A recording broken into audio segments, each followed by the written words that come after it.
There are a lot of legitimate questions that people can ask about mass migration, whether it's economic questions, cultural absorption questions, questions about language and job skills, questions about crime, and of course there are those pricklier subjects of the compatibility of radical forms of Islam and democracy.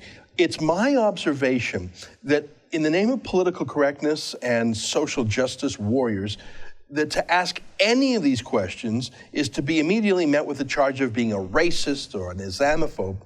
And so you're pushing reasonable people who have legitimate fears to the fringes. You're pushing them further and further out of the mainstream towards groups that might be racist, might be skinheads, might even be Nazis.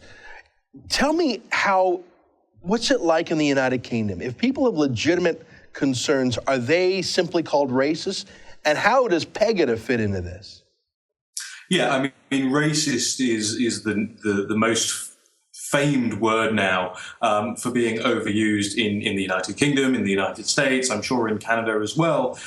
This is the charge that they level against anybody, including people like me who are of an immigrant background, who argue for controlled migration, who argue that our countries, the West, should actually control our borders, should be wary of who we are letting in and the quantities of those we're letting in. And you're absolutely right to say that this Pegida movement is seeking to channel those frustrations of ordinary people, working class and middle class people primarily, and make sure that these frustrations are not vented in an aggressive or violent or intimidating manner. The Pegida UK group had its first march in Birmingham this weekend. They had about 200 people attend the march, and the rules were quite simple. No shouting, no aggression, no drinking.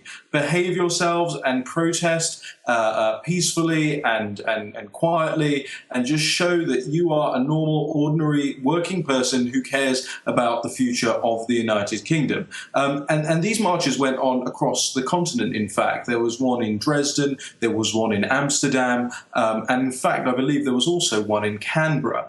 So this is picking up. This is becoming a global phenomenon now.